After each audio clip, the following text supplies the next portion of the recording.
जय Hind and hello guys, स्वागत है आपका आपके अपने YouTube चैनल ज्ञानदेह होस्ट में। और इस वीडियो में मैं आपको बताने वाला हूं बिहार एस्टेट 2024 ऑनलाइन फॉर्म के बारे में कि कैसे आपको ये फॉर्म फिलअप करना है। तो आप इस वीडियो को देखते रहिए, आपको इसके बारे में पूरी जानकारी स्टेप बाय स्टेप दी जाएगी। तो चलिए शुरू करते हैं गाइज। अगर आपने अभी तक इसके एलिजिबिलिटी के बारे में नहीं जाना, यानी कि ये नहीं जाना कि कौन लोग इस फॉर्म को भरने के लिए एलिजिबल है, तो मैंने यहाँ पर वीडियो के डिस्क्रिप्शन में आपको हमारी वेबसाइट का लिंक दिया है। ये लिंक आप जैसे ही ओपन करेंगे तो आपके सामने इस भर्ती की जानकारी आ जाएगी, जहां पर आपको जानने को मिलेगा कि आप लोग इसमें क्या क्या एलिजिबिलिटी रखने पर अप्लाई करने के लिए एलिजिबल रहेंगे। जैसे कि आप यहां पर आपकी एज लिमिट चेक कर सकते हैं, कौन से पेपर पर अप्लाई करने के लिए किस कैटेगरी को क्या एप्लीकेशन फीस पे करनी है वो आप यहां पर चेक कर सकते हैं। फॉर्म आप लोग यहां पर 2 जनवरी 2024 तक भर पाएंगे। आप यहां पर देख लीजिए पेपर 1 सेकेंडरी पर अप्लाई करने के लिए क्या क्वालिफिकेशन चाहिए और क्या विकल्प आपके पास है अप्लाई करने में। जैसे कि यहाँ पर बैचलर डिग्री दी गई है, जिसमें कि आपकी बैचलर डिग्री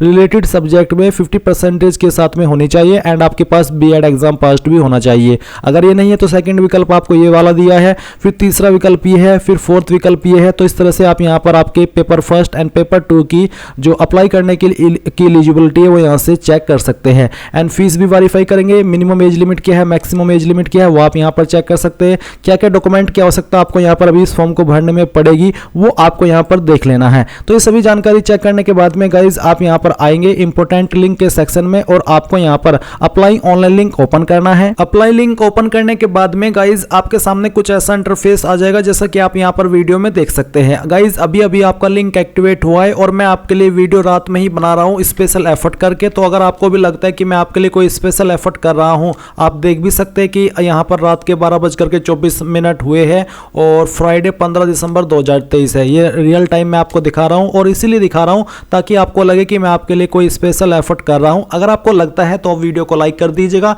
आपके एक लाइक करने से काफी सारा मोटिवेशन मिलता है। इसके अलावा चैनल को सब्सक्राइब करके बेल आइकन ऑन कर लीजिए अगर आप चैनल के ऊपर नए हैं, क्योंकि जब तक ये वैकेंसी कंप्लीट नहीं हो जाती, आपके एग्जाम कंप्लीट नहीं हो जाते, तब तक आपको यहां पर इसके बारे में अपडेट दिए जाएंगे ताकि आपसे कोई भी जानकारी मिस ना हो। तो चैनल को सब्सक्राइब भी कर लीजिएगा। अब चलिए फिर से पॉइंट पर आते हैं। तो जैसे ही आप ये अप्लाई ऑनलाइन लिंक ओपन कर लेंगे, आपको यहां पर new candidate register new candidate इसके ऊपर क्लिक करना है। इस पर क्लिक करने के बाद आपके सामने कुछ ऐसा इंटरफेस आएगा। अब आपको यहां पर आपका नाम एंटर करना है, 10th के सर्टिफिकेट के अकॉर्डिंग आपको पूरा नाम यहां पर अपना एंटर करना होगा। फिर आपको आपके नाम को दोबारा डाल करके यहां पर वेरीफाई करना है। फिर गाइज आप यहां पर आपकी ईमेल एड्रेस एंटर करेंगे, अपना मोबाइल नंबर एंटर करेंगे, एक पासवर्ड आपको यहां पर बनाना है आपकी चॉइस के अकॉर्डिंग। उस पासवर्ड को दोबारा डाल करके आपको वेरीफाई करना है एंड देन जो भी जानकारी आपने अभी यहां पर भरी है इन सभी को चेक करना है, क्योंकि बाद में एडिट का मौका नहीं मिलेगा। एंड देन फिर आप रजिस्टर के ऊपर क्लिक करेंगे। अब गाइज आपके नंबर के ऊपर एक ओटीपी जाएगा जो कि आपको यहां पर डालना है एंड देन फिर आप यहां पर रजिस्टर के ऊपर क्लिक करेंगे। तो गाइज आपका यहां पर रजिस्ट्रेशन हो चुका है, आप देख सकते हैं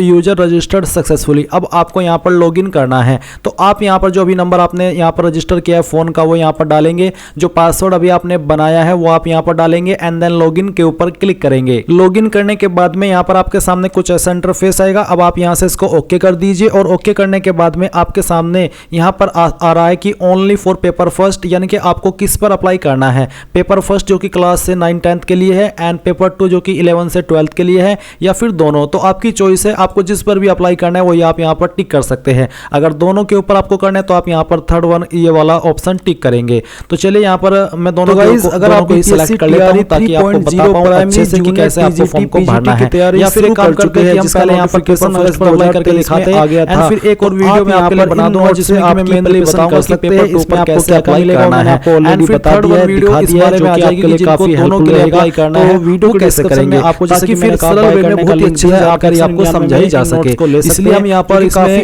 बहुत नहीं करते, अच्छे से जानकारी एक्सप्लेन करेंगे, क्योंकि यहाँ पर सबसे पहले अब आपके सामने पर्सनल इंफॉर्मेशन आती है जहाँ पर तो जाइए बाय कर लीजिए यूनिक आईडी। आपको बोला कि if you have then enter, यदि आपके पास है तो आप यहाँ पर उसको एंटर करेंगे। अब गाइज मैं आपको एक स्पेशल जानकारी देने वाला हूं जो कि आपके लिए काफी इंपॉर्टेंट रहेगी, तो आप इस पार्ट को बिल्कुल भी स्किप मत कीजिएगा। तो गाइज जैसा कि आप सब जानते हैं कि बिहार शिक्षक भर्ती के एग्जाम होने में कुछ ही दिन बचे हैं और अगर आप प्राथमिक में अपनी एक सीट पक्की करना चाहते हैं तो आपको SCERT जरूर पढ़ करके जाना चाहिए। आप सभी को पता है कि SCERT सिलेबस में है आपके और BPSC SCERT से 100% क्वेश्चन पूछेगा।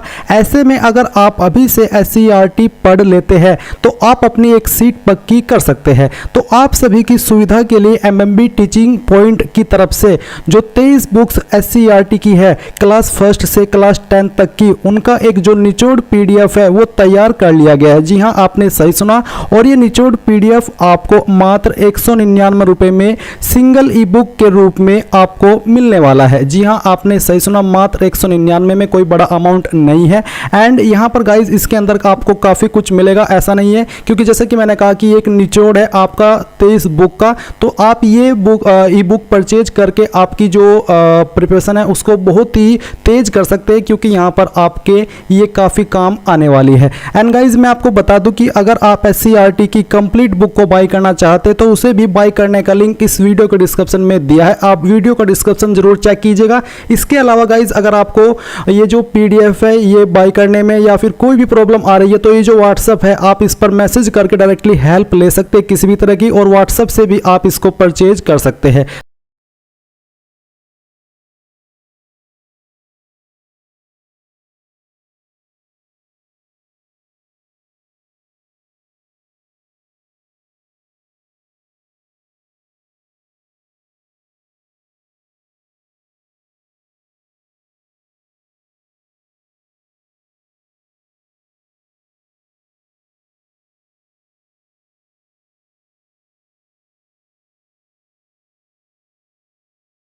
इसके बाद यहाँ पर आती है डिस्ट्रिक्ट, तो आप जिस डिस्ट्रिक्ट के लिए अप्लाई कर रहे हो वो डिस्ट्रिक्ट आपको यहाँ पर सिलेक्ट कर लेनी है। फिर आता है medium of appearing in examination, तो एग्जाम के अंदर आप किस लैंग्वेज में अपियर होना चाहते हैं, किस लैंग्वेज में आपको एग्जाम देना है, इंग्लिश या हिंदी, वो आपको सिलेक्ट कर लेना है। फिर आप यहाँ पर आपकी मदर्स का नेम एंटर करेंगे, मदर्स का नेम दोबारा डाल करके वेरीफाई करेंगे, फादर्स नेम एंटर करेंगे, फादर नेम को दोबारा डाल करके वेरीफाई करेंगे। एंड देन यहाँ पर कैलेंडर के ऊपर क्लिक करके जो भी आपकी डेट ऑफ बर्थ है वो आपको सिलेक्ट कर लेनी है। पहले यहाँ पर आपको आपका ईयर सेलेक्ट करना है, फिर यहाँ से मंथ, और इसके बाद में डे, तो आपकी डेट ऑफ बर्थ आ जाएगी। देन गाइस आपको डेट ऑफ बर्थ को दोबारा यहां पर कैलेंडर के ऊपर क्लिक करके सिलेक्ट करके वेरीफाई करना है। जेंडर आपका क्या है वो आप यहां पर सिलेक्ट कर लेंगे। फिर यहां पर गाइस नीचे आता है आपके सामने कैटेगरी ऑफ द कैंडिडेट, तो जो भी आपकी कास्ट कैटेगरी है जैसे कि general, EBC, BC, SC, ST जो भी है वो आप यहां पर सिलेक्ट कर लेंगे। अगर आप एससी है तो आपके सामने यहां पर जो आपका कैटेगरी सर्टिफिकेट है वो अपलोड करने का ऑप्शन आएगा। एसटी को भी अपलोड करना होगा, बीसी का जो सर्टिफिकेट होता है वो भी आपको अपलोड करना है, ईबीसी के ऊपर भी एप्लीकेबल है, जनरल के लिए ये ऊपर, जनरल के ऊपर ये एप्लीकेबल नहीं होता है।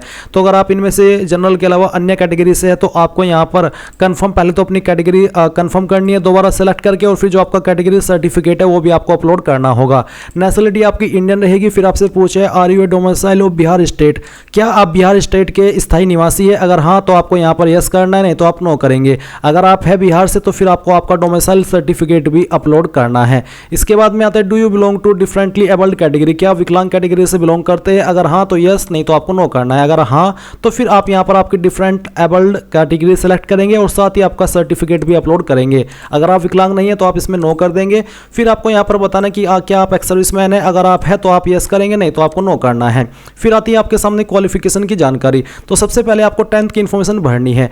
10th आपने किस बोर्ड से की है उस बोर्ड का नाम आपको यहाँ पर एंटर करना है, तो पूरा नाम आपको यहाँ पर लिखना होगा आपके बोर्ड का। फिर आता है name of the school, college, institute, तो आपने आपकी 10वीं कहाँ से की है उसका नाम आपको यहाँ पर एंटर करना है। तो चलिए मैं यहाँ पर ये आपको फिल करके दिखा रहा हूँ। फिर आते हैं रोल कोड, अगर आपका रोल कोड है आप यहाँ पर डालेंगे, अगर नहीं है तो आप यहाँ पर NA यानी कि नॉट एप्लीकेबल लिख सकते हैं, बट अगर आपका रोल कोड है तो आपको यहाँ पर रोल कोड लिखना है। एंड देन जो फिर आपका रोल नंबर है वो आपको एंटर करना है। इसके बाद में कब आपने आपकी 10वीं पास कर ली थी वो ईयर आप यहाँ पर सिलेक्ट कर लेंगे। यहाँ पर आप आएंगे, थोड़ा स्क्रॉल करेंगे, आपका ईयर सेलेक्ट आपको कर लेना है। एंड देन फिर आपको कितने नंबर आए थे वो नंबर आपको यहाँ पर लिखने हैं, और डिवीज़न आपकी क्या थी वो आपको सेलेक्ट कर लेना है। जिनकी 60+ % होती है वो फर्स्ट डिवीज़न के अंदर आते हैं, जिनकी 45 से लेकर के 59 के बीच में होती है वो सेकंड में आते हैं, एंड जिनकी 33 से लेकर के 45 के बीच में होती है वो थर्ड डिवीज़न में आते हैं। अब गाइज यहाँ पर आपको आपका जो परसेंटेज है वो एंटर करना है, जो भी आपकी परसेंटेज थी 10th की वो आप यहाँ पर डाल देंगे, और फिर आपको आपका 10th का सर्टिफिकेट अपलोड करना है। तो आप अपलोड के ऊपर क्लिक करेंगे, इसके ऊपर क्लिक करने के बाद में जहाँ पर भी आपका 10th का सर्टिफिकेट है जो कि आपको PDF के फॉर्मेट में अपलोड करना है। तो आप यहाँ पर व्यू के ऊपर क्लिक करके इसको व्यू भी कर सकते हैं। फिर आपको सेम वे में आपकी 12वीं की जानकारी भरनी है। आपने 12वीं का बोर्ड देना है और फिर यहाँ पर आपके स्कूल कॉलेज का नाम देना है। रोल कोड है तो आप यहाँ पर लिखेंगे, नहीं तो NA लिखना है, और जो आपका फिर रोल नंबर है वो आपको एंटर करना है। पासिंग ईयर किस साल के अंदर आपने आपकी 12वीं पास कर ली थी वो साल सेलेक्ट कर लेंगे। कितने नंबर आपको आए थे वो आपको यहाँ पर एंटर करना है। आपकी डिवीज़न क्या है वो आप सेलेक्ट कर लेंगे। परसेंटेज कितनी है वो आप यहाँ पर लिख देंगे और 12वीं का सर्टिफिकेट भी अपलोड कर देंगे। फिर आती है ग्रेजुएशन। तो अगर आपने यहाँ पर ग्रेजुएशन, आपको यहाँ पर आपकी ग्रेजुएशन की जानकारी देनी है तो किस यूनिवर्सिटी से आपने आपकी जो ग्रेजुएशन है वो की है वो आपको यहाँ पर अपनी यूनिवर्सिटी का नाम एंटर करना है। ये एंटर करने के बाद में आपको यहाँ पर नेम ऑफ कॉलेज, किस कॉलेज से की है आपको यहाँ पर उसका नाम एंटर करना होगा। तो मैं यहाँ पर ये एंटर करके आपको दिखा रहा हूँ। आप भी सेम तरीके से आपके डिग्री कॉलेज का नाम एंटर कर दीजिएगा। ये एंटर करने के बाद में यहाँ पर आपको गाइज आपका जो रोल कोड है अगर वो है तो लिख दीजिए, नहीं तो आप NA लिखेंगे और फिर जो आपका रोल नंबर है फाइनल ईयर का वो आपको यहाँ पर एंटर करना है। पासिंग ईयर आपको सेलेक्ट कर लेना है, कौन से साल के अंदर आपने आपकी ये जो क्वालिफिकेशन है वो पास कर ली थी, कितने नंबर आपको आए थे, सभी ईयर के मिला करके आपके टोटल ऑब्टेन्ड नंबर कितने होते हैं, प्राप्त नंबर, वो आपको यहाँ पर एंटर करना है। ये एंटर करने के बाद में आपको यहाँ पर आपकी डिवीज़न सेलेक्ट कर लेनी है, अपनी परसेंटेज डालनी है और आपका जो सर्टिफिकेट है ग्रेजुएशन का वो आपको यहाँ पर अपलोड कर देना है।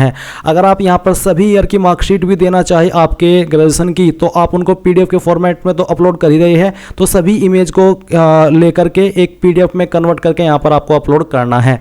इसके बाद में अगर आपने PG डिग्री किया आप उसकी जानकारी भी सेम तरीके से भरेंगे। एंड अगर आपके पास B.Ed है तो आपको यहाँ पर आपकी जो पहले तो यूनिवर्सिटी का नाम देना है या बोर्ड का नाम देना है जहाँ से आपने B.Ed की है। फिर आपको आपके स्कूल कॉलेज इंस्टीट्यूट जहाँ से आपने की है उसका नाम आप देंगे। फिर आपको रोल कोड देना है, रोल नंबर देना है, पासिंग ईयर देना है, मार्क्स ऑब्टेन्ड और डिवीज़न क्या थी वो सिलेक्ट कर लेना है और फिर परसेंटेज। एंड देन यहाँ पर आपको CRR नंबर भी दिया है, आप आपका CRR नंबर भी लिखेंगे, यानी कि आपका जो सर्टिफिकेट नंबर है वो भी आपको यहाँ पर देना होगा। एंड देन आपका सर्टिफिकेट भी आपको अपलोड करना है। कोई अन्य क्वालिफिकेशन है उसकी जानकारी भी आप यहाँ पर भर देंगे।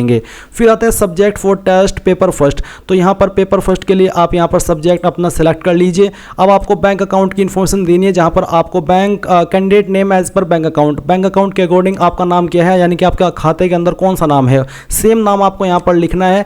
आपका बैंक एंड ब्रांच नेम कहाँ पर है वो आप यहाँ पर लिखेंगे, अकाउंट नंबर लिखेंगे और IFSC कोड भी दे देंगे। IFSC कोड आपको आपकी पासबुक के ऊपर मिल जाएगा। फिर आप यहाँ पर जो आपका परमानेंट एड्रेस है वो फिल करेंगे। पूरा एड्रेस आपको यहाँ पर इस लाइन के अंदर लिखना है और फिर यहाँ पर जो भी आपकी डिस्ट्रिक्ट है वो लिख देंगे। स्टेट आपकी कौन सी है वो आपको यहाँ पर स्टेट के सेक्शन में लिखनी है और आपका जो पिन कोड है वो भी आपको यहाँ पर डाल देना है। अगर आपका परमानेंट और कोरस्पोंडेंस यानी कि प्रेजेंट सेम है तो आप यहाँ पर टिक कर देंगे, अगर अलग है तो अनटिक करके अलग से भर दीजिएगा। इसके बाद गाइज यहाँ पर आपको बोला है कि Aadhaar declaration, if you do not have Aadhaar number please select declaration. अगर आपके पास आधार नंबर नहीं है तभी गाइज आपको इसको टिक करना है। अगर आपके पास आधार नंबर है तो इसको बिल्कुल भी टिक मत कीजिएगा, नहीं तो प्रॉब्लम हो जाएगी। इसलिए आप यहाँ पर अपना आधार नंबर भरिए और इसके ऊपर टिक बिल्कुल भी मत कीजिए। एंड यहाँ पर अब आपको फोटोग्राफ आपका और सिग्नेचर अपलोड करना है। फोटो का जो आपका साइज है वो कितना होना चाहिए आप देख सकते हैं 20 से 100 KB के बीच में रखा है और सिग्नेचर का साइज 10 से 50 KB के बीच में रखा है।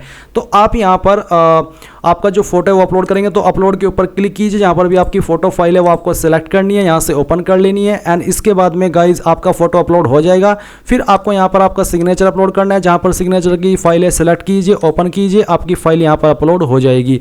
फिर आप यहाँ पर नीचे आएंगे एंड देन इस जानकारी को पहले सेव कर दे ताकि अगर कोई एरर आता है तो ये जानकारी सेव हो जाए। और इसके बाद में आपको प्रीव्यू पर क्लिक करना है। प्रीव्यू के ऊपर क्लिक करने के बाद में आपने जो भी जानकारी यहाँ पर भरी है वो आपके सामने है। आप यहाँ पर इन सभी जानकारी को चेक कर लीजिए। चेक करने के बाद में अगर आपको कोई जानकारी एडिट करनी है तो अभी भी एडिट डिटेल्स के ऊपर क्लिक करके एडिट कर सकते हैं। एंड अगर आपको इस जानकारी का प्रिंट लेना है यहाँ से तो आप प्रिंट के ऊपर क्लिक कीजिए। इसके ऊपर क्लिक करके आप यहाँ से जो आपका प्रिंट है वो ले पाएंगे। एंड फिर जब आपको लगे कि सभी जानकारी सही है तो अब आपको यहाँ पर पे के ऊपर क्लिक करना है। पे के ऊपर क्लिक करने के बाद में यहाँ पर गाइज अभी कुछ प्रॉब्लम आ रही है आई थिंक पेमेंट के अंदर, बट मैं यहाँ पर क्या करता हूँ, मैं पे वाया एस सब पैसा इसके ऊपर क्लिक करता हूँ। तो यहाँ पर हम क्लिक करेंगे। इसके ऊपर क्लिक करने के बाद में अभी भी मैं देख सकता हूँ कि कुछ एरर आ रहा है। ये एरर इसलिए हो सकता है क्योंकि अभी भी अप्लाई लिंक एक्टिवेट हुआ तो शुरुआत में कुछ ऐसे एरर आते हैं एंड बाद में ये सही हो जाते हैं। अगर आपके सामने भी पेमेंट का इशू है तो मुझे आप बताइए कमेंट के माध्यम से ताकि इसका सोल्यूशन निकाला जा सके। एंड आपको पेमेंट में जल्दबाजी नहीं करनी है। अगर आप यहाँ पर पेमेंट सही से कर पा रहे हैं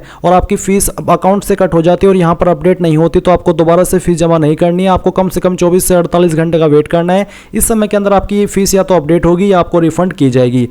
तो इस तरह से गाइज आपको इस फॉर्म को भर लेना है। गाइज यहाँ पर अभी आप देख भी सकते हैं कि जिस वक्त मैं इस फॉर्म को भर रहा हूँ आपके सामने मैंने भरा यहाँ पर इस वेबसाइट से। अभी 12:44 हो चुके हैं रात के। एंड अभी जैसे कि मैंने यहाँ पर इसको रिफ्रेश किया तो मेरे सामने एक एरर आ रहा है जो कि यहाँ पर है कि वेलकम टू बी ए, और बोला है कि the portal is closed because of payment issue, it will be live again soon. यानी कि सुबह तक आई थिंक ये जो पोर्टल है वो दोबारा से एक्टिवेट कर दिया जाएगा एंड पेमेंट का इशू फिर आपके सामने नहीं आएगा, आप अपनी फीस आराम से जमा कर पाएंगे। तो इस तरह से आपको इसको फॉर्म को फिल करना है। आई होप आपको जानकारी पसंद आई होगी। कोई सवाल डाउट रह गया हो तो कमेंट के माध्यम से पूछ लेना एंड वीडियो को लाइक कर देना, चैनल को सब्सक्राइब भी कर लेना है। Thanks for watching. जय हिंद और मेरी तरफ से गुड नाइट।